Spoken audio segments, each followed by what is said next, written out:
the bump and run, the Bristol move. That's aggressive, but that's good. Good hard racing. Oh! He puts him out of the groove there. Oh, man! Will he get the bumper? Yes, he does. Here comes Logano. Logano on the inside. A drag race. They're sideways. And it's going to be Logano getting the win. The back end of the 18. Kick out. Yeah, he got into it right there. Moved him out of the way. Just got the lead. It's almost too early to be racing that hard for the lead, wasn't it? Never too early to be racing for the lead. At Bristol. At Bristol. Man, this is one of the biggest wins of my career. It's the bump and run, Baby!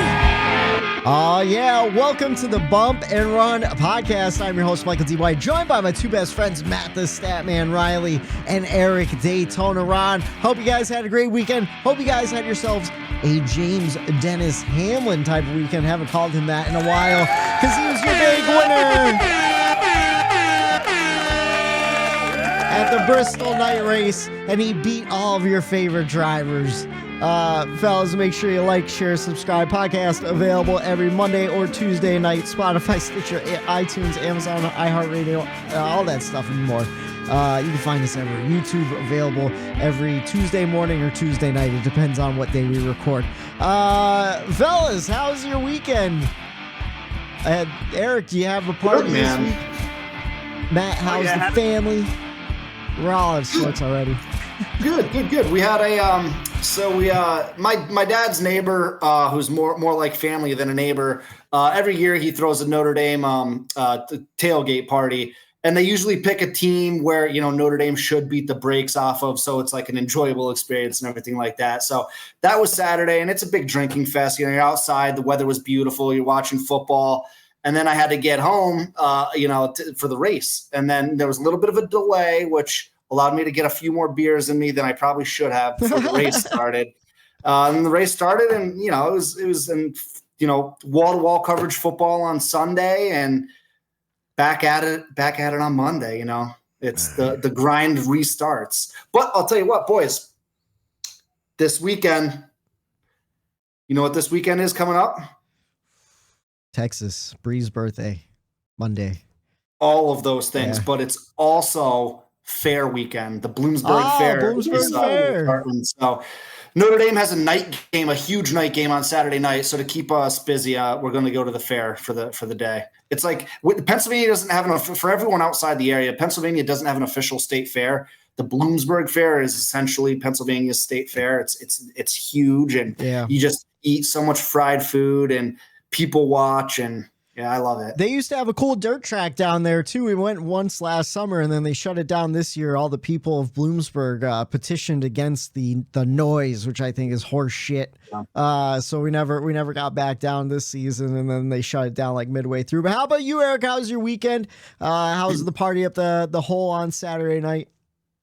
It was good, typical NASCAR party up there. Burned a whole couch, burned a recliner outside, got rid of some clutter. I was putting the beers back pretty good too, and the race was a little fuzzy. I had to go back and look at some highlights and make sure that the old memory was what I remember of the race. But it was a good weekend. Beautiful weather around here now. Now is the weather that I really enjoy, where it's 50, 55 in the morning, maybe 70, 75 for the high during the day, sunny, blue skies. So this is the weather that I really start to enjoy here. And it makes for good parties and bonfires and stuff like that with the friends. So I can't complain about the weekend. The racing was good. Besides Saturday night. Yeah. I thought that was the worst race of the weekend. So we'll get into it after the NASCAR news, but I agree. I think the Cup race was one of the weakest races of the weekend. We'll talk all about it. I had myself a nice low-key Saturday. We were drinking wine. We were being classy while watching the Bristol night race, but it also got a little fuzzy for me too. I think all of us, when we woke up, were like, who won? Oh, it was Denny. Denny won. I don't know how it happened either. I remember Denny going a lap down or having a penalty on pit road, and then all of a sudden he won the race. So it was a wild night. But Eric, you know what I did? You'll appreciate this because I know you've been in this situation too. So the race ended not too late. It was like, what, 10? It wasn't 10:30? even 11 o'clock. Yeah, it was like 10:30 at night. So, Steph had gone to bed, baby's to bed. I'm riding a nice buzz and more than a buzz. And I'm like, oh, Colorado's on Deion Sanders, So that game goes in a double overtime, ends at 2:30. I could have went to bed at 10:30 when the race ended, but I ended up watching that whole game, just down there, just enjoying some me time and watching Colorado football, which if anyone knows anything about, college football, yeah, that means something now. But if you told me I'd be up until 2:30 watching Colorado football a year ago, I would have called you crazy. But that is Deion Sanders is bringing college football back. And yes, everyone, some people will usually stay around and hang out at the house after the race is over in the garage and whatnot. But more people stayed to watch that game because of Deion Sanders. And it ended up being a barn burner for sure. Yeah. I have no idea what you guys are talking about, but I'm sure it's a great. What's Deion Sanders doing? Is he a coach now? He's a coach. So he Prime, became coach a coach, Prime. and he took over a program that only won one game last year. They've been on a steady decline. Yeah. And he really shook the college football world up by becoming the head coach there. And everyone wants to play for Deion. So he got all the top recruits. All these people followed him to Colorado. No way. And now they actually have a great football program. And they're now 3-0. And the head coach for Colorado State started talking some trash on Deion before the game. So that added to the, storyline. And the storyline. It got a little personal. So the two teams were rivalry to begin with. Then they even made it even worse with the coaches going at it. Oh, and one of the players from Colorado State made a real shady hit, took out one of the Colorado players, and he's done for 3 weeks. And it was all back and forth. So it was a lot of drama built up into this matchup. Well, it's good to see that that Deion's doing something post NFL career. I was gonna make a joke. I was gonna say, oh, I'm glad his football coaching is doing better than his Xfinity Series team. But then I looked it up. That's Emmitt Smith. I got the. Yeah, I know what you did there. Cowboys, man. Cowboys in the 90s.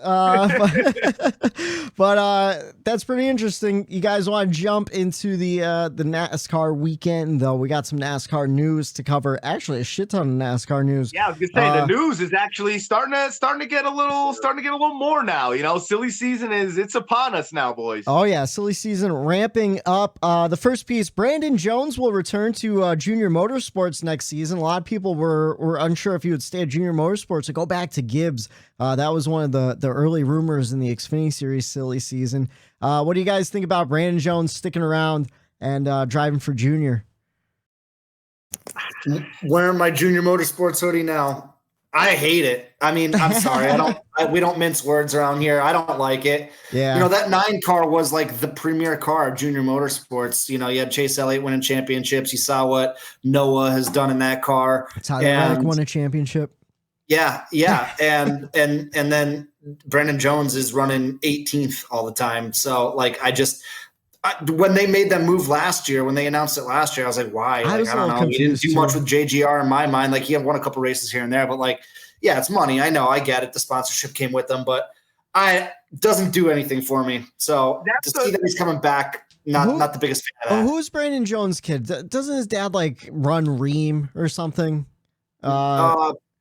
And they isn't that Cole Custard? Doesn't Cole Custard's dad do something with Reamer? Christopher Bell? No, No. Cole Custard's dad is a higher up at SHR, or Haas, one of the two. And then, no, I'm pretty sure Brandon Jones's dad runs Ream, but he doesn't sponsor Brandon Jones. He spends his money elsewhere on C Bell and stuff. I will say this though. Matt, I agree. When he got signed to the 9 from JGR, it was kind of a head scratcher for me too, because he did the exact same thing that he did in the 19, which is run okay. You know what I mean? He's not the worst race car driver by any means, but it wasn't an upgrade for that 9 car. And I don't like that about the sport now. It's okay, we're gonna put this guy in our ride because he has a sponsorship, not because he has the most talent. There's probably so many other guys that would fill in and do immediately better than Brandon Jones. Yeah. But, it's the sponsorship that gets him there. And it's to me, that is the sport of NASCAR now. And it just kind of, it rubs me the wrong way. And I agree. Like, he didn't even make the playoff. If you make the playoff, I could see re-signing. He didn't even make the playoff. So was there anything? It seems to me like Junior just took the money from the sponsorship, said, okay, you're in here and we'll just let you run around there, you know? Pretty and much. That to me is a business decision, nothing else. Whitey, you nailed it. Brandon Jones is the son of J.R. Jones, president and CEO of Ream Comfort Products. Which I think is funny. They barely even sponsor him, putting their name on the car. They put it on Kevin Harvick. They put it on Christopher Bell. It's barely on Jones's car, which I think is funny. But yeah, there it is. It's the money talking. And we all know Junior Motorsports runs on paid drivers. Like he's said it himself, like their business model depends on it. So it kind of makes sense too, to keep the car just on the track, you know? As I said, I don't blame them. You know what I mean? No, it's no.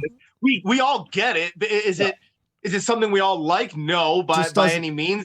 Does it screw talented drivers from getting in rides? Yeah. So it's, you know, but will there be a Junior Motorsports if he doesn't do that? Most likely not. So yeah. I'll take having him around and in the sport and have a 9 drive around and you know, not make the playoffs. I'll tell you what, a nice little transition to, I know, a piece of news that we're going to be talking about is, Junior Motorsports is in Xfinity Series, and he won't be moving to Cup Series anytime soon because we found out what the price of a charter costs. Ooh, yes, we did. We'll get to that. But first, speaking of the Xfinity Series, someone that won't be running the Xfinity Series next year is Daniel Hemrick, because he's returning to Cup to run the Kaulig 31 car in 2024, obviously replacing Justin Haley, who's moving over to Rick Ware Racing.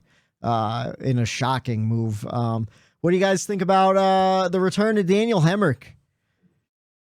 Again, Yeah. I'm a Hemrick fan, to be honest with you. I hope he does well. So. Oh, no. Yeah. I like Daniel Hemrick. I haven't seen, and again, who the hell am I? But I haven't seen enough out of him to be like, oh, I'm super excited. That's a great move. Yeah, no, I like him. I like Daniel Hemrick as a guy, but meh. Yeah, no, I get it. I think, didn't Justin, he decided to leave on his own to go to Rick Ware, right? I think so, yeah. Left. So then Kaulig was in a situation where now it's like, okay, we have to find a driver for this 31 car. Yeah. Do better, I guess. Like, right. Like, I don't know. Like, to me, you have AJ Allmendinger, who's getting up there, you know, and he's not the youngest guy out in the field anymore, and he's kind of a road course ringer. I know he runs well in that Xfinity car at multiple tracks. Then he doesn't cut, but like Daniel Hemrick, like that's who, like, I don't know. To me, Kaulig was on the up. We talked about this with Trackhouse and how, it's Trackhouse and Kaulig, and they were bam, even, dead even. One is taking leaps and bounds, and the other one is staying right where it's always been. And to me, this just keeps them down low. Yeah. This just keeps them. They needed to do something to boost them. They needed to, if you could have AJ Allmendinger in that 16 car, and if you could bring another young driver over to help AJ, to mentor him, help him learn the car, and maybe get some new fans over, maybe get a little bit more, you know, look for that sponsorship from somebody. But you go with Daniel Hemrick, who the only race he won when he won his championship was the championship race, which is kind of a gimme to those 4 teams in this playoff series anymore. Yeah. And to, like, I would want someone to fill in that car that has a little bit more upside, a little bit more potential. Like consistent winning, you know? Yeah, like I know Daniel Hemrick is very clean. I know he gets the job done. And I know he's a veteran in that race car and kind of is going to, maybe they went for, hey, let's keep our cars clean and finish these races instead of maybe like a young guy wrecking their cars every week. And maybe it's a money thing with them. But to me, this is not flashy. And there are a lot of young prospects that are coming up from the trucks and everywhere else that you could have given a shot to. To me, Justin leaving, because I think he was good in that race car, was kind of a writing on the wall for me as far as I am out on Kaulig Racing. Something internally I don't think is going well over there. And now it seems like let's scramble. Let's get a name. Hemrick is a name. Yeah. Keep that going. And again, this seems like more of a business decision to keep everything going rather than trying to build something for the future. Yeah, I think if you're a team like Colin, obviously like AJ Allmendinger is the guy you want to build the team with. Justin Haley was their young prospect. He's going away. At this point, it's like, oh, you kind of want to try to steal someone that like an Alex Bowman type.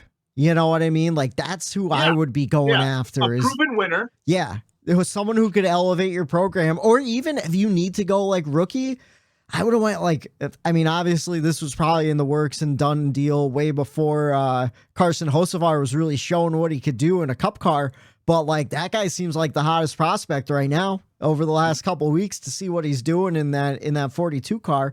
I don't know. I like Daniel Hemrick.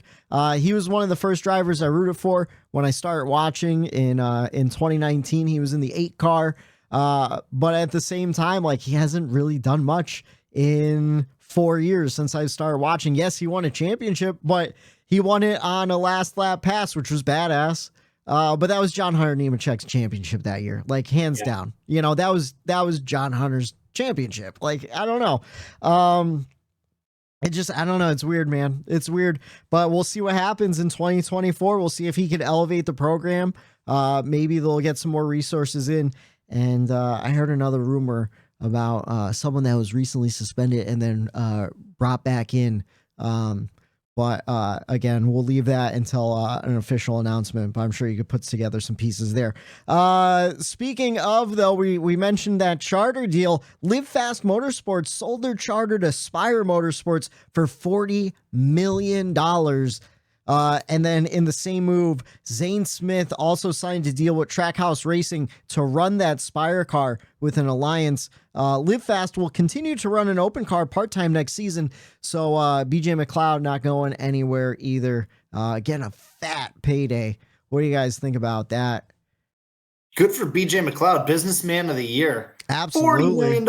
And I know he's not he's just majority owner. I don't think he's full owner, so he won't get all of that, but that's so much money. And it's also, I don't know, about $25 million more than what I thought a charter was worth. Oh yeah, absolutely. I thought we were looking at the 15 to 20 range, maybe, but $40 million. Like, and now listen, that's the value now, right? Like a value is what someone's willing to pay for, and someone was willing to pay 40 million. So now a charter's worth $40 million.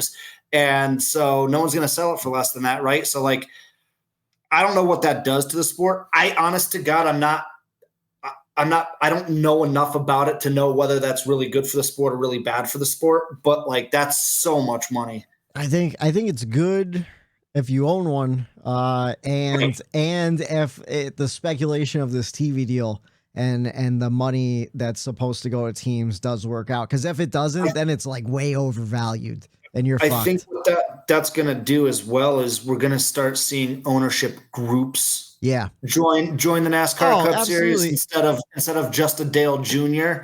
or just a Joe Gibbs. It's going to be an ownership group that buys a charter, because $40 million, man, I'll tell you what, that's a lot of freaking money, man. Not a lot of people that can afford that who want to spend that money on NASCAR.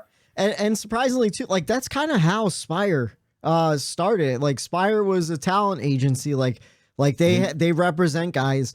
And then they just started buying up charters, I think with the intent to like lease them and like kind of make money off them. And then like they kind of just got stuck with them, and it's kind of booming into a good business for them, at least on the surface level. This is the second charter they've bought in the last 3 years. So I don't know. It's pretty interesting.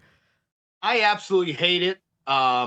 I just think this is going to turn into, not to get, into the weeds with like politics or any kind of stuff like that, but this just smells corporation, BlackRock. Someone's going to own everything at the top and dictate it and control it from the bottom down. And it's only going to hurt the racing product, because no one's going to give a flying fuck about what goes on that racetrack. They're only going to care about if they're going to get that $40 million worth out of that. Bottom line. They're going to do whatever they can to make that fucking money. And everyone's going to try to get into the sport, and you're going to see a lot of pump and dumps. You're going to see a lot of these people that get in that think they can make it, that aren't. And to me, This is not a good way going forward. I just see it getting out of hand at some point where it hurts the racing because people are just looking at it as a business model. And once you start looking at it like that, I think that's when you start getting a little hairy with it. I mean, I've said for the past few months, and I don't know if this is getting in the weeds, so stop me. We don't have to go into this if you don't want to, but I'm terrified of the Saudis eventually getting their money into our sport.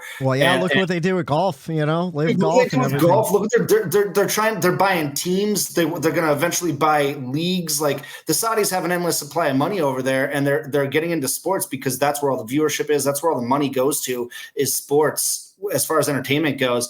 And so I hope, NASCAR owned by a family, yada, yada, yada. I hope there's no amount of money that could ever do that. But I'm terrified of what the future might look like if something like that were to happen.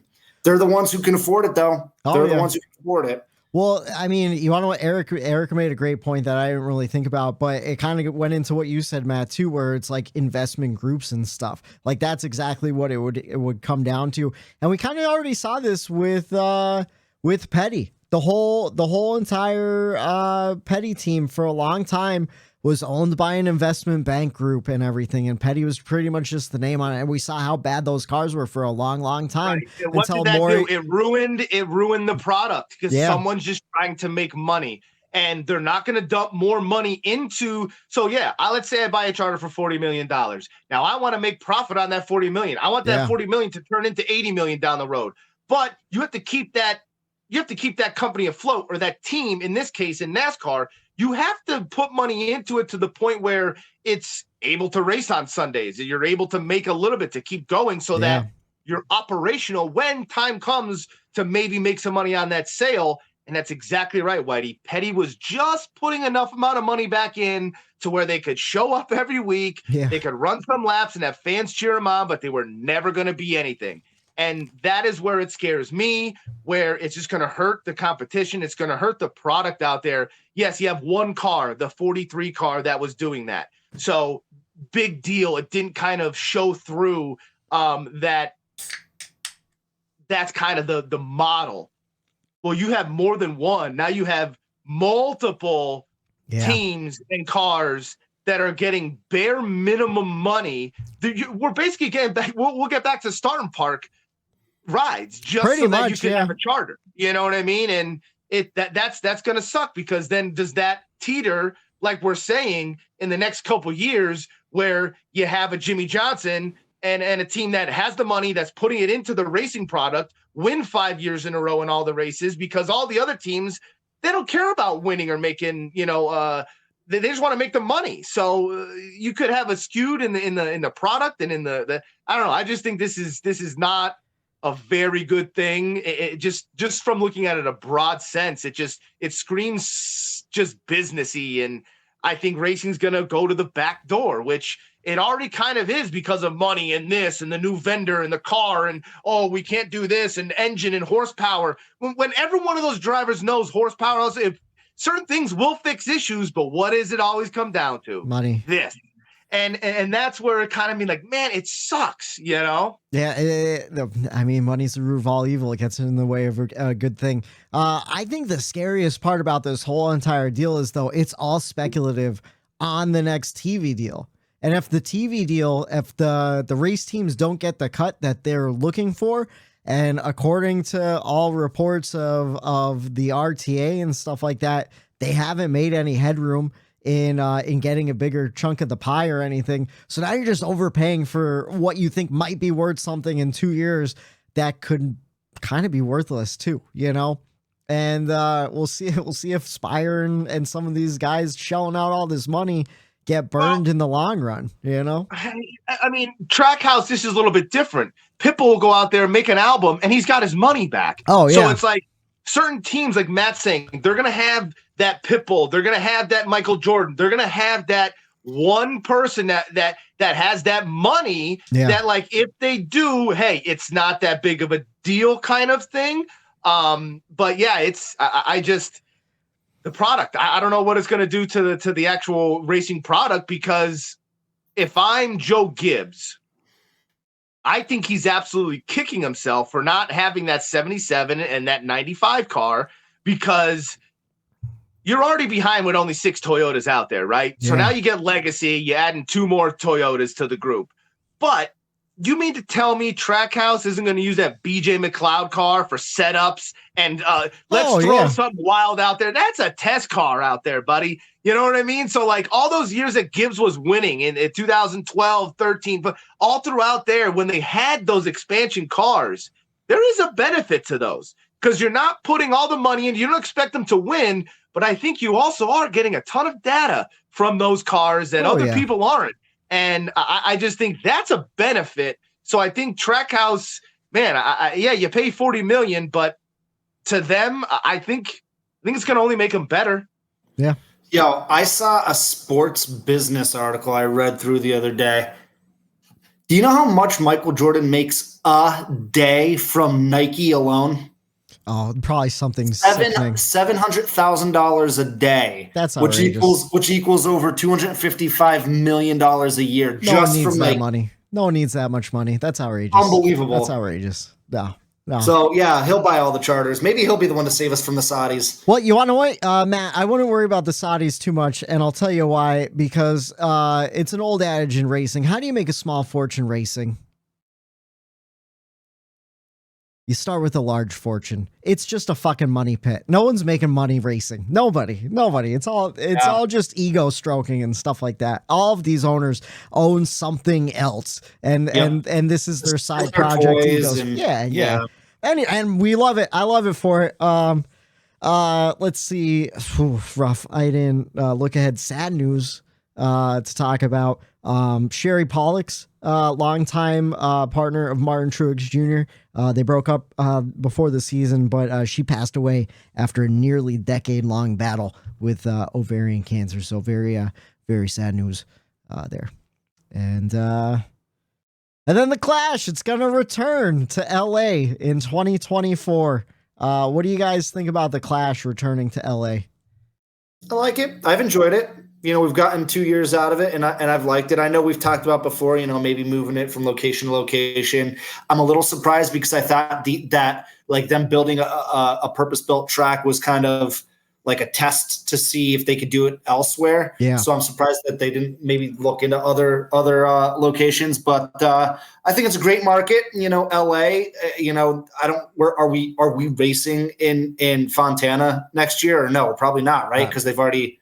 I mean, nobody knows. No, we don't have a goddamn schedule. And Bob Pogras keeps saying it'll be in a couple of weeks, and he keeps putting it off. So I don't know when NASCAR is going to release it. Yeah, I'm fine with that. I like it. I like the Coliseum, except for the goddamn USC Trojans. I mean, I guess it was okay. Like I enjoyed it too, but are they going to do anything to change the short track stuff? Like it seems like, what are you doing now? Like you just keep doing the dumbest things in the world. We scream short track. You bring the Coliseum in there. Great, grand, glorious. This car sucks on short tracks and road course. So what does NASCAR do? They double down. We're going to keep going back there to the short track. Yeah. Woo. Like, no, dude. I don't know. Like, is it something that, like, I care about a lot? No, it's the Clash. Who gives a shit? Yeah. But do I think they should have moved it somewhere else? Yes, I do. I agree. I'm getting bored with it. I would like it to see it return to Daytona. Maybe put it back on the road course for a season. I thought the Clash at the road course was really interesting. I enjoyed that race. I thought it was great. I'm over the LA Coliseum because again, like this car sucks on short tracks. It's a super short track where like you could barely make any moves the way it is, you know, like it all comes down to track position as always. And I don't know if we saw really any battles for the lead in the last 2 years. And I don't know. I'm over it. I wish they'd go somewhere else. Bring it back to Daytona, put it on the road course. This is what I want NASCAR to do. Go to Charlotte. Yeah. Open the season at Charlotte. Have the Clash there, right? Now, what you do is whatever the normal stage lengths would be, mess with the stage lengths. Try to find out something with the stage lengths to make the racing a little bit better. Like, I think there's a reason. I know everyone says, "Oh, what do you mean? You don't want more racing? You want to get rid of? Well, you want to shorten the races? Oh, more racing, more racing. You want to get rid of racing? I want all the racing I can I'm get." a real race fan. I want 12-hour races. Because I'd rather 2 hours of great racing rather than 4 hours of bullshit racing. Yeah, no, I agree. And guess what Xfinity's been doing? And why do you think Xfinity's been so good? Because their races are shorter. So all the stages in between are shorter, and the stage lengths match up and make the race what it is. Oh, yeah. I think around with that a little bit. I think if we're staying on a what is it, a quarter-mile track at the Coliseum, whatever the fuck size it is, if that's what we're gonna do, then let's go back to the old parameters of what the Clash actually was, right? Pole winners from the year before, former champions. That's it. That's who comes. I agree, Matt. Yeah, that's it. Everyone had their shot the last 2 years. Okay, Right. let everyone in. New car, new place. Let everybody race. Well, y'all did it. Now. I agree, Matt. Let's go back to old school. What you need to do to get in, I agree. Shorten the field up. You want to get to the Coliseum? That's a special thing that you need to earn. No, I agree there. Well, to me, you stay at Charlotte, you keep it on the East Coast. We're starting the season right? Like, why they go all the way out there to come all the way back to it? We don't know the schedule, so I guess that's who knows? Well, typically you're right. It's LA back to Daytona and then back out to the West Coast. It's like, what are we doing? I don't know. Hopefully they just shake it up a little bit. I just feel like it's gotten stale real quick. Like the first year was awesome. Last year, it was okay. Third year, I can guarantee it's gonna be like, it's kind of boring. I always give it 2. Yeah, give it 2. Give it 2 because the first one's gonna be awesome. Then you have buzz. You get people there for the second one. Then after 2, it kind of usually runs it. Okay, everyone had enough. Yeah. And then you move somewhere else. And then speaking of short tracks, Bristol Dirt going away, bringing back concrete for the spring. I don't like it. I would rather keep the dirt, to be honest with you. I want them to go to a purpose-built. I want them to have a dirt track on the schedule. I just want them to go to a purpose-built dirt track somewhere. Yeah. Okay. Yeah. I'm fine. Yeah. I just want to keep the dirt. I think it was a cool experiment. I think they nailed it this past year. And I don't know, like after this weekend in Bristol with this car, this car, I hate this car. Like I called Bristol Dirt this year. I hate the next gen car. I hate it. Except now we're going to go to a mile and a half at Texas this weekend. It's going to put on a great performance. I'm going to come back here next week. I'm going to say I freaking love this car, but no, it's short track racing. It's road course racing. My 2 favorites. And you know what? Super Speedways, another one of my favorites. Hasn't been great either. It's getting better on the Speedways though, at least. Last 2 years, all I heard from the fans and everybody was bitching about the Bristol dirt race. This sucks. Bring the concrete back. The dirt sucks. No one goes. No one shows up. Blah, blah, blah, blah, blah, blah, blah. Well, guess what, motherfuckers? I was there the last 2 years. Live in action, ass in seat. Unlike a lot of people that don't show up at Bristol Motor Speedway for some unknown reason. But my point is, it was fun. It was exciting. You had battles, you had wrecks, you had turmoil, you had strategy, and you had excitement the whole entire time. Well, you saw on Saturday night, you want that over the dirt race? I'm sorry.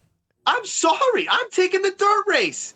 So I love that all these people are kind of eating crow in a way because, Whitey, before we got on here, you kind of nailed it where you said we got a spring Bristol race.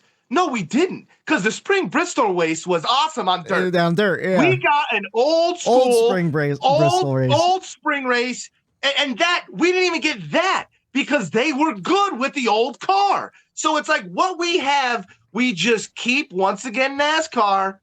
You're shooting yourself in the foot. You get rid of dirt. You bring back 2 Bristols when. Once again, this car sucks on short tracks and concrete. What? Like, we talked about this. How many times where they make changes, but then when those changes don't work, they keep half of the plan in place. Yeah, they do. They really do. That was meant to go with the changes, but it doesn't work. So you got to stop right where you're at and don't go through with those other half that you know isn't going to work. Yeah. And they're doing it with Bristol here. Give me the dirt back. I agree with Matt. I think the car belongs on a dirt track somewhere. These guys are talented enough and they put on enough show where they could do it. But maybe even not a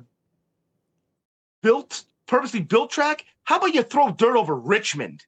Yeah. You know what I mean? Yeah. Throw dirt over Richmond. Everyone bitches about Richmond. We want Richmond to go. People would bitch less about Richmond getting covered in dirt, which is just a little bit bigger version of fucking what they're getting down there in Bristol.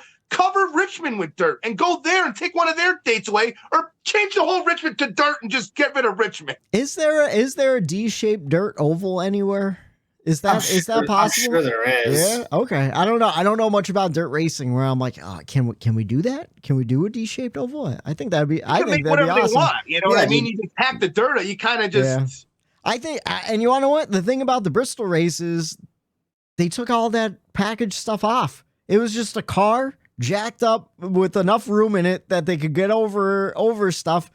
And no aero needed. It was just fucking low grip, sliding around. It was fucking awesome.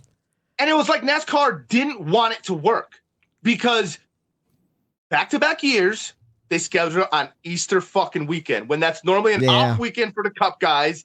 And family means a lot in the sport of NASCAR, and especially down in the South. Guess what? No one shows up. No one shows up. Yeah. So, like, not only does the car suck on short tracks, people are pissed that you covered dirt to begin with.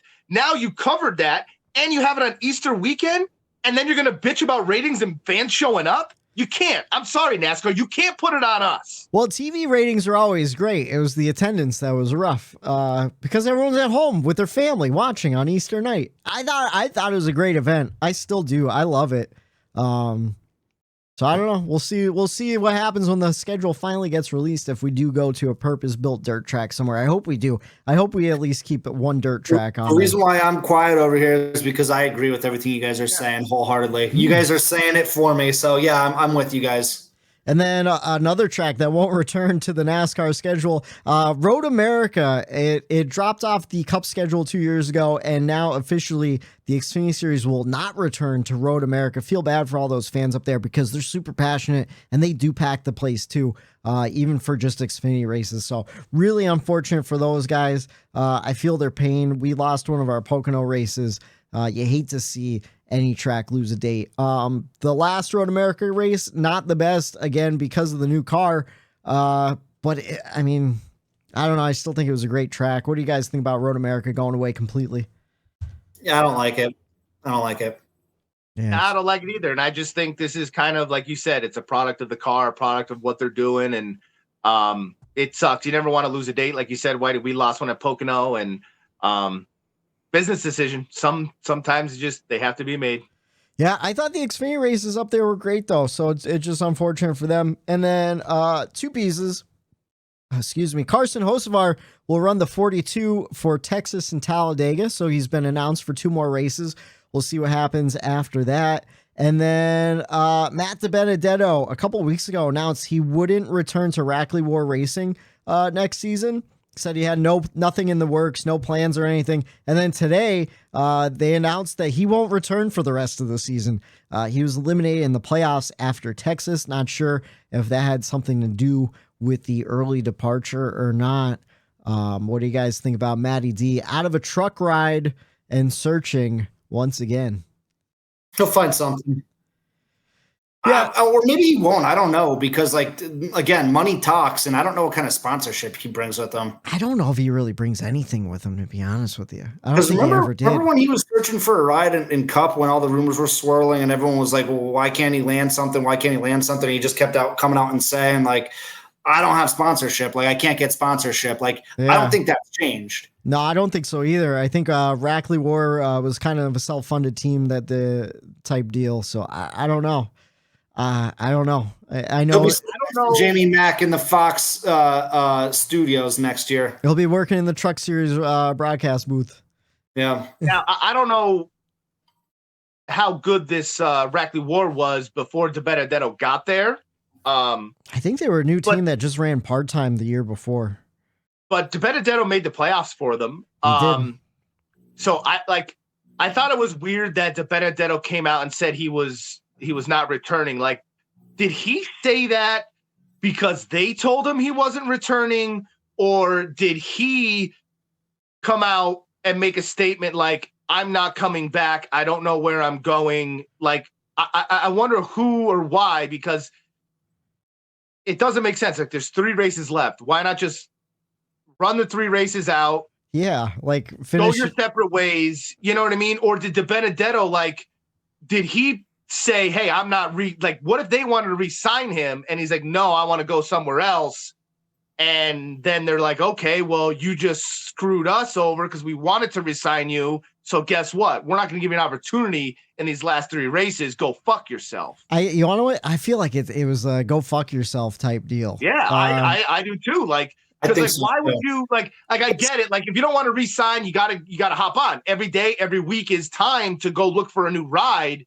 But to me, it seemed like he overstepped the line and was looking for a new ride before he was done in his current, you know? But it's not like it's a financial thing for Reilly Ware too, because they said like, no, we're going to try to find someone for the last 3 races. So Yeah. it's not like they can't field a vehicle, a truck, you know? So yeah, I think it was probably a, hey, Matty D, double deuces, baby, get out of here. yeah, I don't know. We'll see if there's any further statements from either parties, but that was reported He on by seems Bob to know how to Parkers burn a lot today. of bridges, that guy. Yeah, he does. He does. He really does. We'll see what happens, but we have a whole man. We're a half hour. We're like 40 minutes. That's got to be into the this. most news we've ever had. We're like 40 minutes into the news. We're deep into I'll help speed things up. I've got nothing free on the Truck Series race, and I've got nothing free on the Xfinity Series race. Yeah, so what should we call it? Corey Heim won the truck race this weekend. It was a Thursday night race. I was out at the bar and I came home. I watched the final laps and then fell asleep on the couch. I didn't even remember who won when I woke up. I go, oh yeah, I watched that race. Xfinity, Justin Allgaier got the win.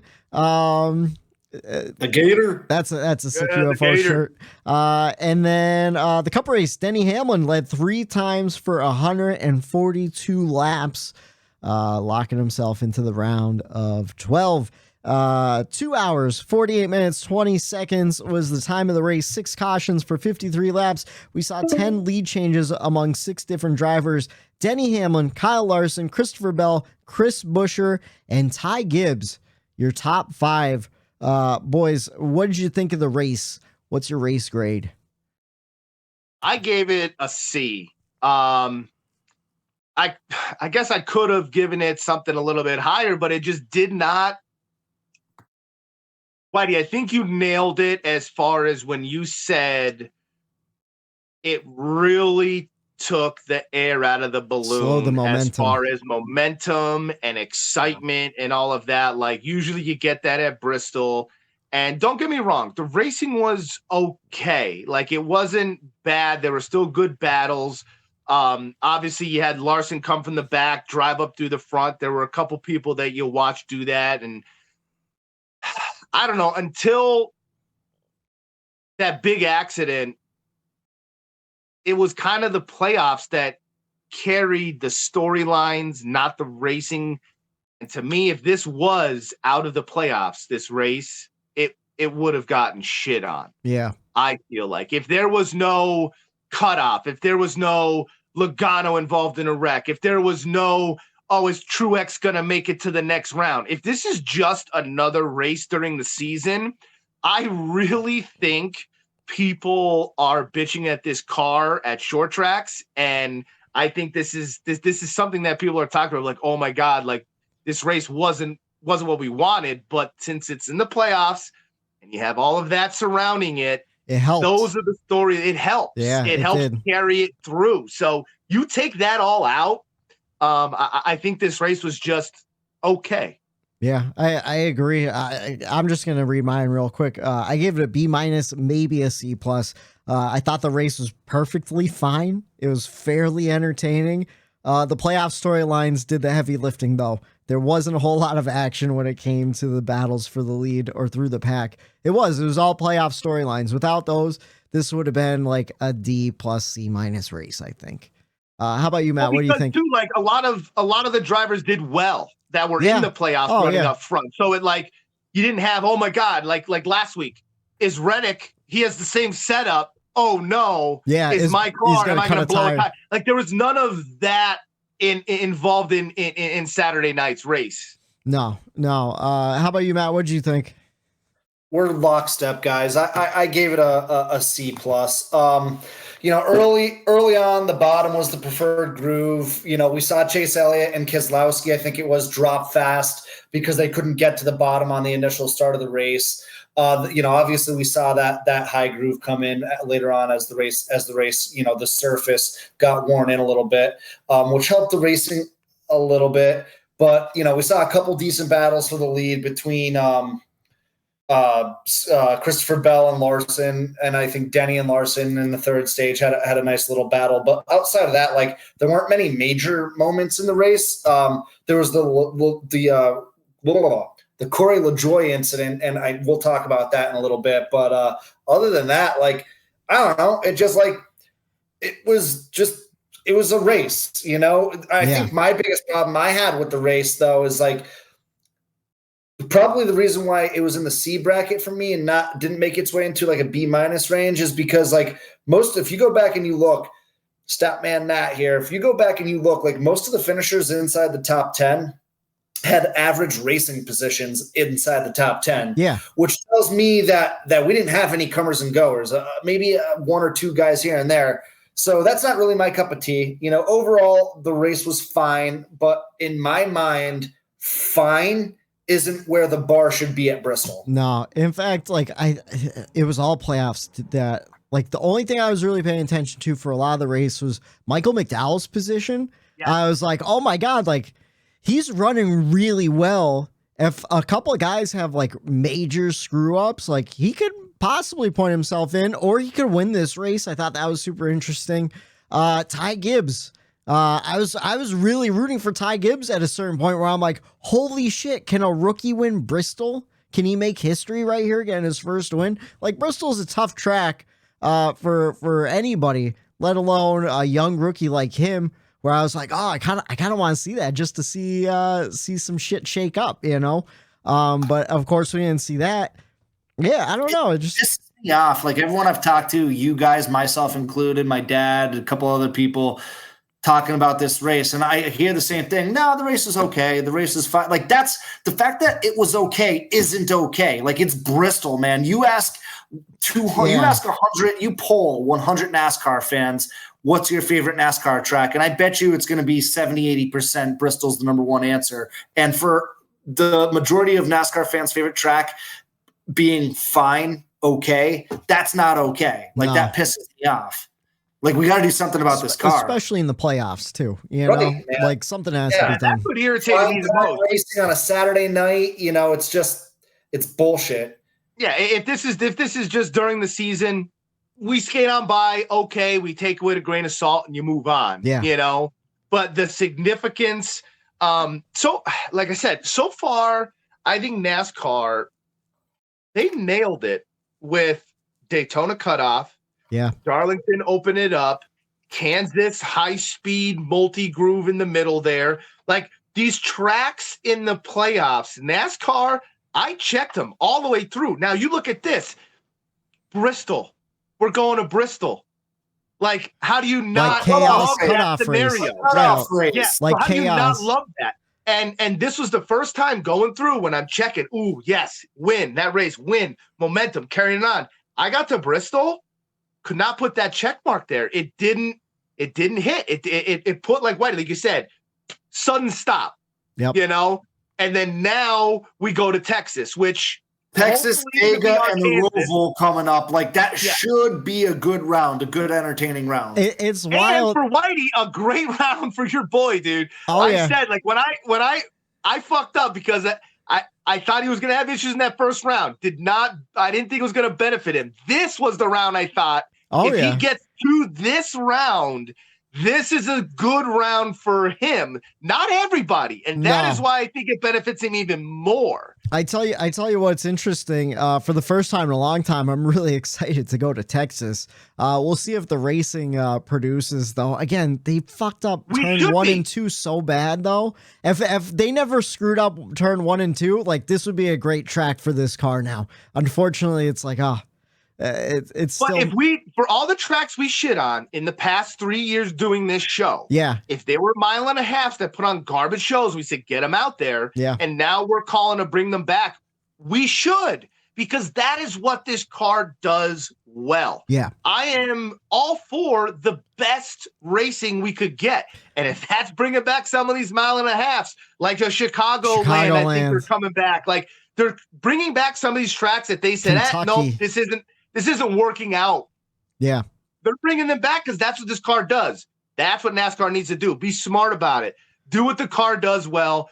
Give the fans good racing. I don't think we necessarily care where these cars are going, because at the end of the day, if it was an awesome race and we give it an A, it could be in my backyard for all we care. You know what I mean? And I think as a fan, you have to like it. Yeah. Oh yeah. I agree.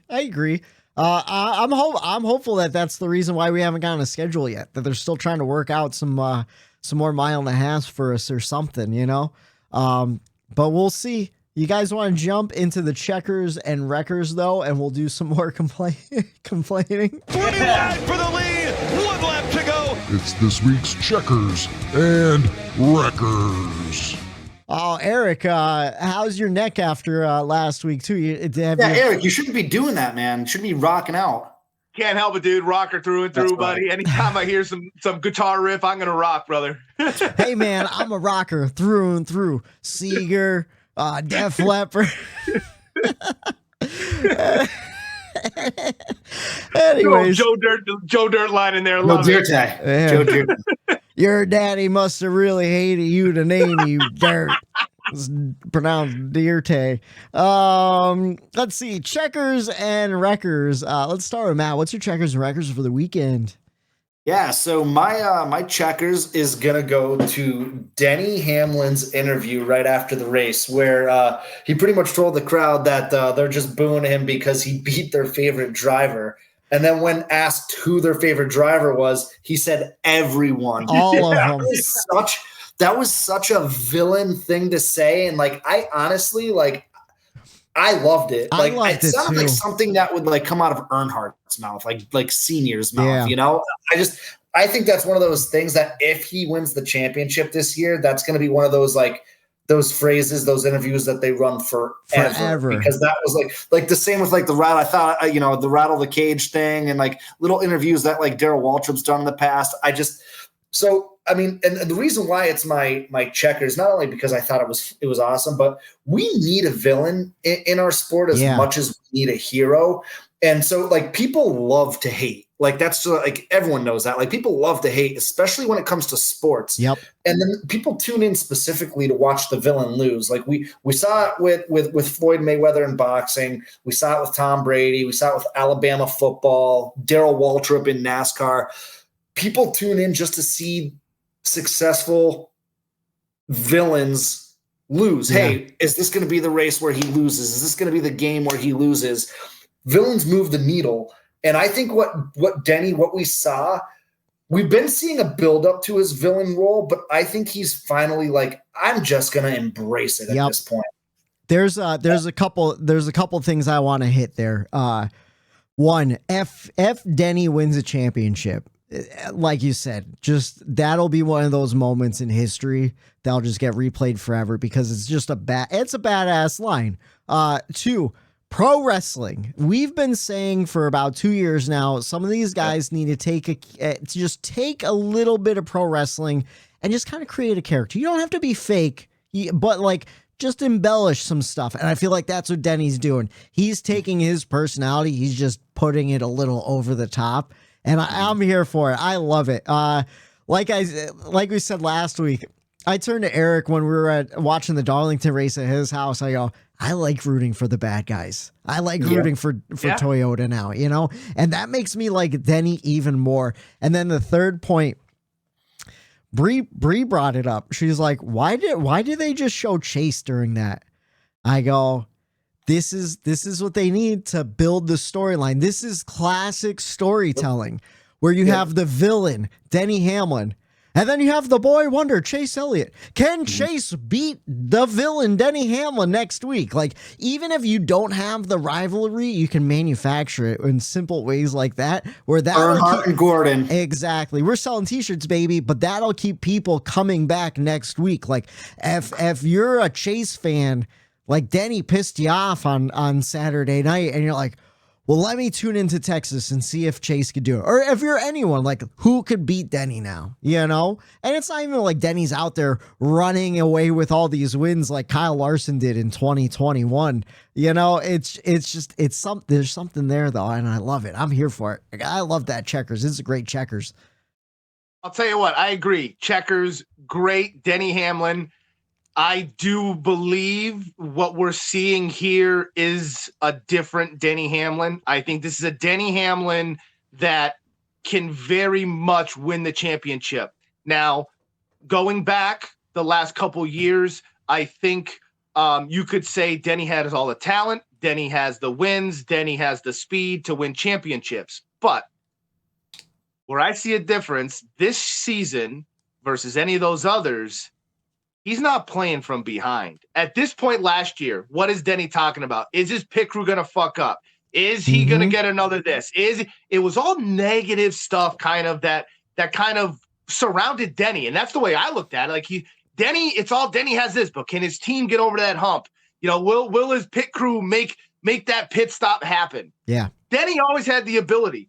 This season, it seems like he's still having some of those mix-ups, but he's not letting it get up here. Yeah. He's not letting it consume him. And I think previously he let it consume him. So now he's during the race. Oh, shit. Well, what's going to happen? He's waiting for that to happen. Now he probably knows something's going to happen, but it doesn't affect him. He's like, you know what? I'm going out there. He has some sort of charisma and confidence that he's going into this with right now.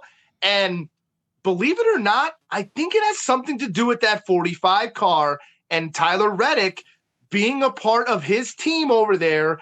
And I think a little bit of that ambitious, a little bit of that that winning mentality. I just think something good in that 23-11 has mentally changed Denny Hamlin in this playoff. And I think we're all seeing it. I think his only weakness right now, and it's not necessarily a weakness, but more of an inconsistency is, and I noticed it a few times at Bristol, and I've noticed it a few times throughout the season, is his restarts. Yeah. He needs to be a lot more consistent on his restarts because you go into Phoenix, it's all about the restart. Yeah. You get a good launch. You get into that dog leg first. That's going to carry your momentum, especially if there's a late race caution. If he can clean that up, Denny's going to win the championship this year. Like I'm now convinced. I know I picked Martin Truex just 2 weeks ago or 3 weeks ago, whatever it was when the playoffs started. But Denny's the guy. And the thing, Eric, too, to your point, thing that I don't think he had on his side in the past that he does have now to kind of piggyback off my checkers, he's got that attitude now, which might just be it's all mental. Like, I don't give a shit. It's me against I'm winning. It's me against the world, and I don't care who I have to piss off to do it, but I'm doing it this year. And I just I thought I saw a tweet. And I don't know. See, this happens when you just keep scrolling and you don't really like look at detail of when stuff, full timestamps are on stuff. Yeah. But I saw someone tweet, like, so it was like a picture, a screenshot. Like Denny tweeted in like the beginning of the year, "This year's my year" or something. Or he tweeted at some point in time where he's like, "This is my year," and like someone like I don't know pulled it up, like one of those cold takes or hot take things or whatever it was. Yeah. I don't know when he tweeted it, but like. Even just doing that, even just coming out there to engage in that, to say like, you know what, Matt, you know this in football, you never want to say you're going to win the Super Bowl because then that's bulletin board material. You know what I mean? Like there's certain things that you don't say because you don't know the possibilities. But man, he might have been preparing this and being like, hey, if there's one thing that I can change, it's me. It's my attitude. It's how I look at these races. It's how I consume them, and it's how I act after them and going forward. And because the speed is still there, everything is the same. He had to do something differently to get over that hump of just missing and doing those one little mistakes. And man, I'm loving this villain, Matt. I agree. I love this checkers. Being a champion in a professional sport, it's not just about the raw talent. It's not just about the coaching and putting yourself in the right positions, but it's the mental. It's the telling yourself, I can do this and I'm gonna do this. And it's almost willing yourself to do it. And that's like every little bit helps. And I think that's what Denny's doing this year is he's convinced himself and he's convincing us and the rest of the world he's going to do it this year. And leading into, your next part here is somebody that kind of doesn't have any kind of confidence in their ability, if there is any ability there. And it's a perfect segue to my records, Eric. Thank you. So yeah, my records goes to Corey LaJoie, and I hate to beat a dead horse because Lord knows we've beat this guy down on this podcast quite often. But I, honest to God, don't know what people see in this dude. Like he lost the nose. So on Bristol or at Bristol this past weekend, Saturday night, he lost the nose of his car on a restart, caused a huge wreck because he seemingly got scared again, couldn't control his vehicle, and took out the defending champion, which, I mean, whatever. No one really cares about that. But yeah, I mean, that part, like, hey, checkers goes to you, Mr. LaJoie, for that part. But no, but in all seriousness, like, that's what, the third or fourth time we saw it at Pocono. We saw it at a couple different instances throughout this year where Corey seemingly got scared or didn't know how to handle himself. And I just think all those things adding up, like it proves to at least me that he doesn't belong where he is. I just don't. It's just the talent's eventually going to run out. I think it's running out on a weekly basis with him, and I just don't think he belongs, man. I mean, this isn't. Yes, it's my opinion, but like him saying he's scared and didn't know how to react. Like he said that after the Pocono race when he wrecked at the end of that race. Yeah, he didn't know how he got 3 wide and he didn't know how to handle it. His car didn't handle right. He didn't know what to do and he lost control of it. He essentially, I'm paraphrasing, came out and said that after that wreck, and it sure as hell looked like he lost control of that car, didn't know what to do at Bristol either, and caused a huge wreck. I tell you what, the most absurd part about that whole entire wreck, though, he finished on the lead lap. He had no damage, like how the fuck does that happen? He ran well. He qualified he did well. Run pretty well. He ran well. Why? You know what I'm saying? It's those things that, like, this is a race where he could have changed the minds of some people. Did you learn? You're running good. You're running up front. And then you go and do that where, he caused Eric Jones to have a bad finish after that because he got into the side of EJ. That's what happened. It was a restart. He had no room to the inside. Like, I don't know what you're thinking to go to the bottom, make it 3 wide. Like, dude, stay behind, go, wait for an opportunity. What are you doing? Well, he went to go to the inside of EJ, said, oh, this is not going to work out for me whatsoever. Wiggled his car, hit EJ. Thankfully, he just clipped him and at the back, and he took out the whole field. Chase was right there too. I'm yelling, no. I got to thinking though, Corey and EJ had some beef.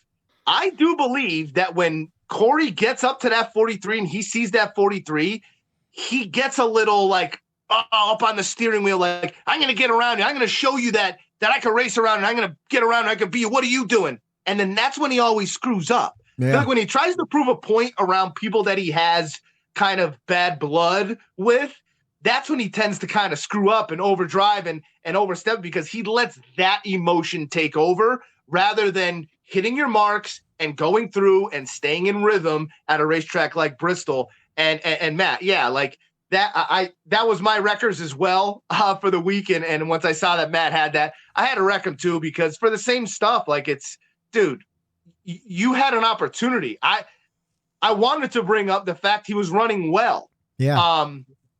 And to segue into my checkers, there's another person who has less experience than he does that ran consistent in the top 5 and came home P5, and that is Ty Gibbs. Mm-hmm. Oh, yeah. Corey LaJoie, you had that same opportunity. But you ran out at some point of talent during that race, did something dumb. When a 19 or 18-year-old rookie is running consistent laps at Bristol in the top 5 around playoff contenders in a cutoff race, when the last thing you want to be as a non-playoff contender is racing up there with those guys at Bristol. Oh, yeah. That's the last position you want to be in. And he did it, and he did it clean. He didn't cause any bad blood amongst the playoff people up front. He raced hard. Yeah. Passing people on the outside earlier in the race, consistent up there, led a ton of laps. 102. I looked at Yeah, I looked at those two, and I'm like, okay, Corey, you're supposed to be ahead of this guy by a million miles with experience and with talent, according to him, and the brain dead fans that are out there that follow him. Ty Gibbs blew him out of the water at Bristol. So it's like, I look at those two drivers, I'm like, okay, this rookie 19-year-old is doing way better than you are. Like, that shouldn't happen. You should not have made that mistake. He didn't make that mistake. And I don't know. I think we all kind of have been seeing that. And man, I know he signed that deal to go back to that 7 car. Great. But man, I just, at some point in time, he's going to just have bad blood with a lot of people in that garage. Especially too, now that Spire has Zane Smith coming, you know, who's going to get the resources now at Spire? You know, that's what I'm interested to see. Also, I heard the 77 might go to Carson Hocevar too, who also outrunning his equipment, driving like a veteran out there, where Dale Jr. even said, you know, on the broadcast, he's like, Carson Hocevar is running a nice, clean race. His racecraft is really good. That's the difference. That's what you need, is like good racecraft. That's what we've seen Ty Gibbs improve on in the Cup Series, where he's improving on his racecraft. I agree, man. I was going to give my checkers to Ty Gibbs until I saw you did. So I give it to Kyle Larson. He only led once for 20 laps, but to qualify dead last at a track that's easy to get lapped on, and in a car that's hard to pass the way this car is, he sure did a hell of a job cutting through the field, getting a second place finish. I'm pissed I didn't play him in fantasy. I even told Bree not to play. I'm like, yeah, I don't know. He had a fast car in practice. He had the fastest car in practice, but he qualified dead last, and it's real easy to go lap down. I was nervous.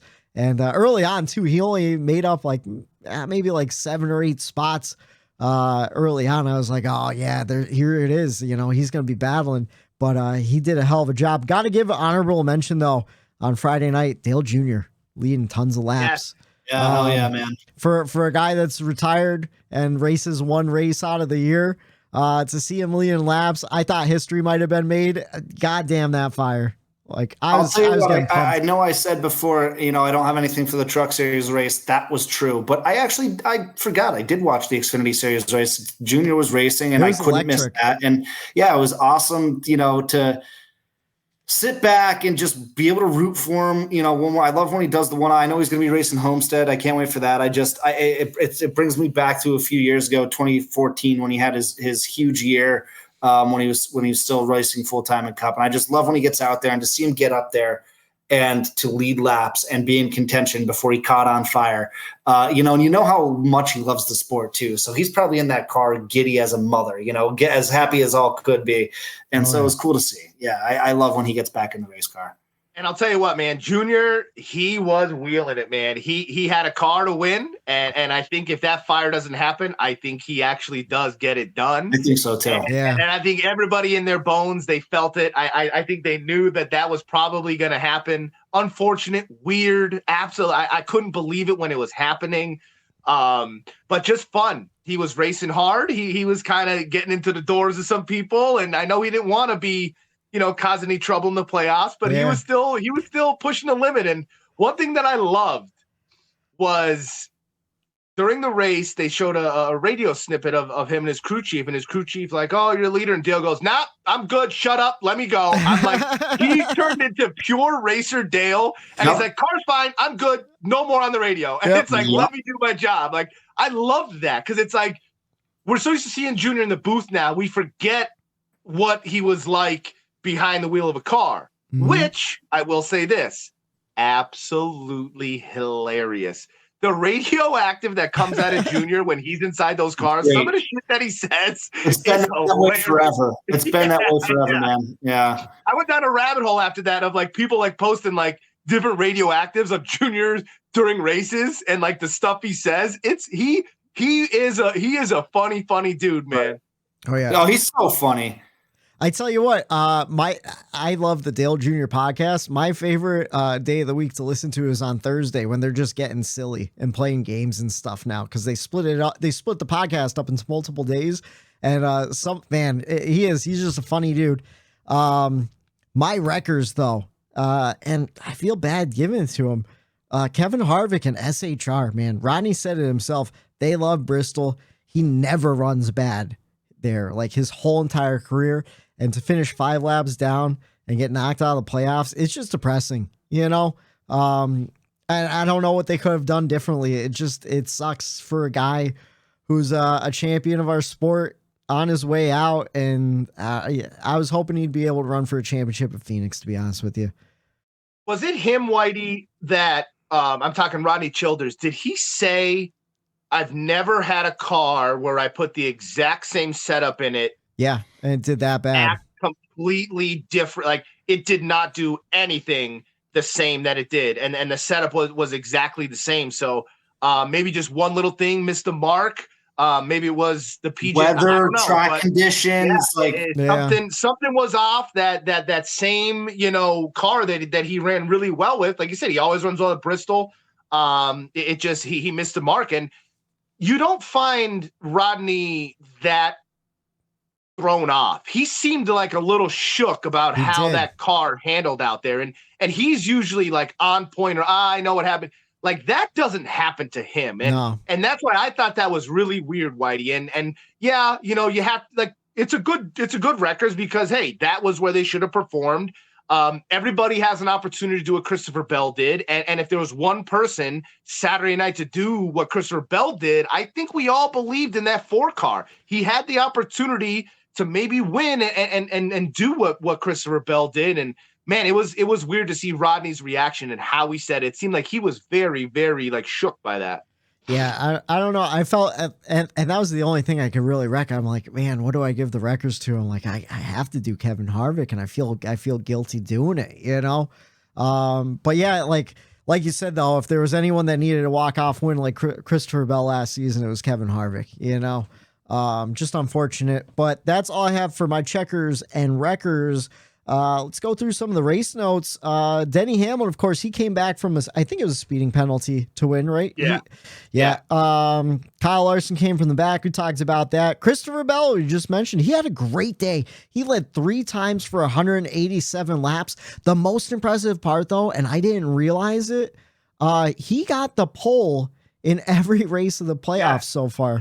Like, and he won the first 2 stages of Bristol. Like, yeah. I mean, once he did that, though, I knew it. No one has ever won the first 2 stages of Bristol and won the race. So it's like he kind of set himself up there. I mean, he had a shot at the end, but I think Denny at that point, that speeding penalty, you set up for the end. Screw stages. He even said that in his crew chief. Yeah. This is one to win. This is like Daytona. This is like the Southern 500, the Bristol night race.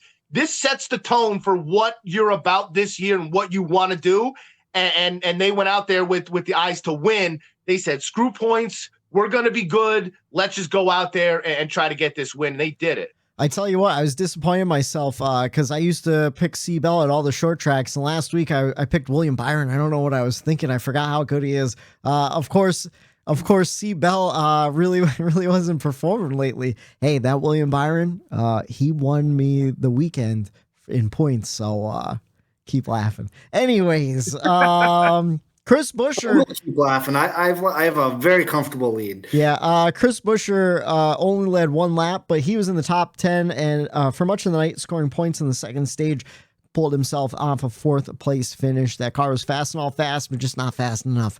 5th, Ty Gibbs, we talked about him. He led twice for 102 laps. Michael McDowell was running in the top 10 and top 5 for most of the day. Just wasn't enough to lock him into the next round. I thought he did a pretty good job all night. He finished 6th. I don't know if you guys were paying attention to the McDowell storyline and race. At one point, I thought he could have won that race too, Whitey. I'm like, man, and there's one reason why I thought he could have. You're in the top 5, and he's restarting in the top 5. He is known to push the limits on restarts, and he'll do what it takes to win in that. Like, there's certain drivers, maybe that's not their style. That's not how they go about it. But McDowell, I think we know he's not afraid to move somebody out of the way to advance in the playoffs. So yeah, he had a very impressive year overall. Yeah, for real, really impressive year. And you want to know what? I'm kind of interested to see too, like, once all of the playoff guys get eliminated, you know how they go back and everything kind of gets out. I'm really excited to see how Michael McDowell shakes out in the overall points. And Buescher. Yeah. Well, and you want to what?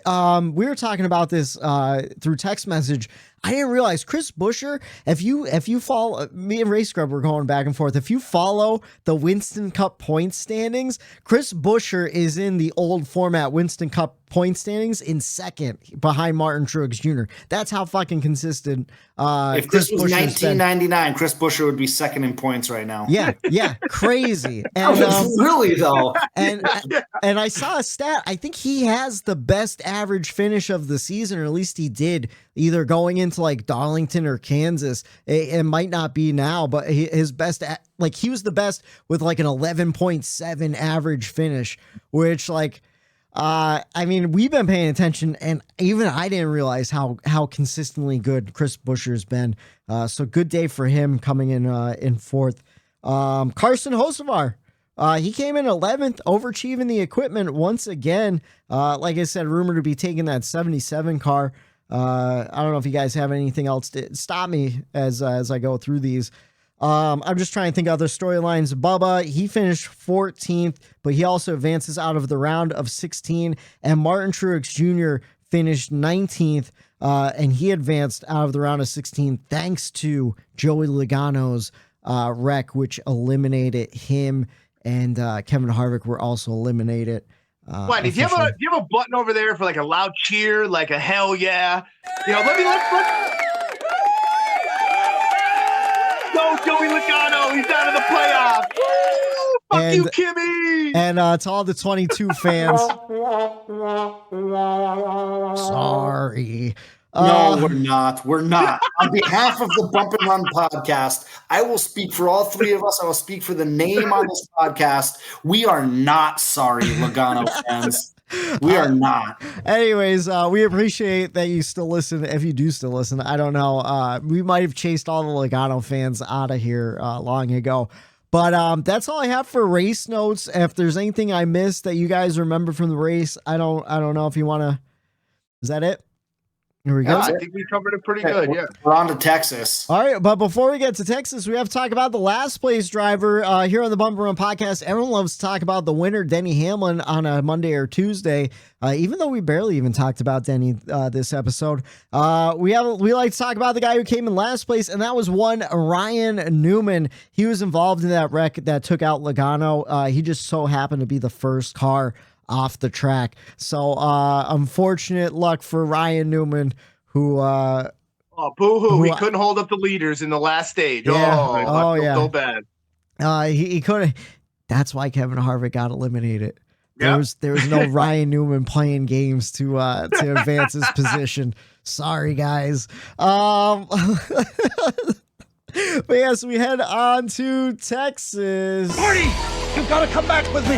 Where? The next NASCAR Cup race. It's the weekend preview. And we have a doubleheader. Xfinity on track Saturday, 3:30 on USA for the Andes Frozen Custard 300. And then Cup on track Sunday, 3:30 on USA for the AutoTrader EchoPark Automotive 400. And let's see, to go over our picks from last week, I picked William Byron to win. He did not, but he got me 38 points in the process. Matt picked Chris Buescher to win. He got you 37 points. And then Eric, you picked Kyle Busch. He got you 17 points. So Eric, you picked first going into Texas. Matt picked second, and I pick last. Real quick, I do want to recant something though. I was only kidding a couple minutes ago when I said I've got a comfortable lead. Whitey, you've whittled that sumbitch down to 24 points behind me. I had like over 100-point lead at one point during the season. So I actually want to apologize to you for saying that because I didn't realize it was that close. So I gotta get serious here. All right. I appreciate that. And let's go on to Eric's pick. And we'll see. I have two guys in mind. I hope you guys don't take either of them. I have one guy in mind, and this is purely out of I'm hoping he wins to go on because I want him to go on, and I'm really, really rooting for him. Man, I wish my prediction was a year after I made it. I'm going RFK in the number 6 car. Nice. I just think I think they're gonna have speed, whether it's a 6 or 17, either one of them. RFK is gonna win. I saw some stats with RFK and Brad Keselowski in his finishes at Texas. Last year, I think he finished like 16th or something, but he was running 6th before an incident, something like that. And then he has some really good finishes at Texas. You have to go. I'm just going off of the speed where they're at, high speed intermediates. Like those two have been the best car. Yeah, I think that's a really good pick. If you want to dive into the stats off air, check them out. How about you, Matt? Who are you going with? So, left the door wide open for me, and like I just said, I gotta take this seriously. I want to win this. Nothing's riding on this except for pride. Yeah, and big pride though. Big pride. I won the regular series championship. I want to win the actual championship. I'm going with the guy who I actually surprisingly I just looked haven't picked since the first Darlington race back in the spring. I gotta go with the hot hand. I gotta go with the villain. I gotta go with the guy that everybody loves to hate. I'm going with the 11 of Denny Hamlin to win Texas. I like it. And I know who Whitey's going to take. And I'll write it down. I'll write it down here. So when you say it, I want to see if I was right or not. Okay. So I'll write it down right now, the number of the car. I have 2 picks, right? My official pick is the 45 Tyler Reddick, and I'll tell you why. I knew it. His stats at Texas are phenomenal. He won last year. He hasn't finished outside of like the top 5 except for in one race. Is that who you're picking? 15th. Is that who you're going with? It is. But then I was wrong. I was wrong. My backup, though, maybe you got the backup right. You're a backup. Well, I told you I had 2 guys in mind, and I didn't want you guys to take him. 45 is my official pick. I'm picking Tyler Reddick to win the race. His stats at Texas are phenomenal. But I discovered a little pattern while I was doing the research for the show today, and I think Kyle Larson might win, and I'll tell you why. Was it the 5 car? That's the 5 car that I thought you were going to take, because if you look at the intermediate track stats, nothing to do with that. Nothing to do with that. I'll tell you the pattern that I discovered at Darlington. Right? Who won Darlington? Kyle Larson. What one? Oh, in the playoffs. So far in the playoffs, I've discovered a pattern. Kyle Larson won at Darlington. Yep. Tyler Reddick came in second. Tyler Reddick won the following week at Kansas. Denny Hamlin came in second. Denny Hamlin won the following week in Bristol. Kyle Larson came in second this week. Kyle Larson is due to win at Texas, according to this pattern. If it works out, my mind's going to be blown. Whitey, you're going to end up like that old guy at the end of Vegas Vacation. I won the money. I won the money. I won. Listen, I'm just saying sometimes the universe puts some patterns out there. And maybe I discovered the little Fibonacci sequence going into the playoffs that NASCAR is using. Fibonacci sequence. Look it up. Anyways, we will find out. Yeah. Is that related to the Nakaduck sequence? It is. It's part of the Nakaduck system. Yeah. We're 3 races into the 2023 playoffs. Here's your playoff picture heading into the round of 12. Bubba Wallace in 12th minus 14 points. Ryan Blaney in 11th minus 6 points. Brad Keselowski and Ross Chastain in 10th and 9th, respectively, both minus 3 points. Tyler Reddick above the cut line in 8th place, plus 3 points. Christopher Bell in 7th, plus 5. Kyle Busch in 6th, plus 8. Christopher Buescher in 5th, plus 10. Kyle Larson in 4th, plus 12. Denny Hamlin in 3rd, plus 21. Martin Truex Jr. in 2nd, plus 25. And William Byron in 1st, plus 25. Can I tell you guys something that bothers me? I hate that they reset the playoff points for each round. I wish that whoever had a shitty first round stuck in the woodshed. Like, I wish Truex and Byron were a little bit lower. It bothers me that they jumped back up to first. But anyways, that is our playoff picture. Who will be the one to lock them in to the round of 6 coming up in Texas.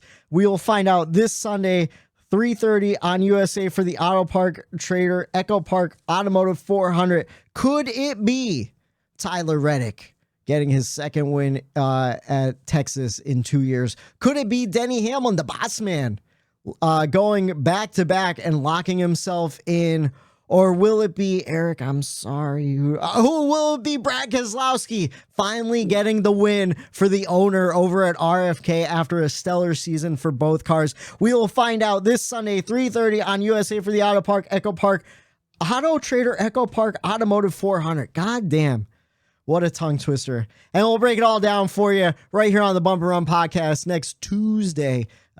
Bree's birthday's on Monday, so I gotta take her out for a nice Bree. Happy birthday. We love Bree. you. We love Happy you. birthday, Bree. Love you. And we'll talk to you on Tuesday night. For Matt the Statman Reilly, for Eric Daytona Ron, I'm Michael D. White saying have a good night.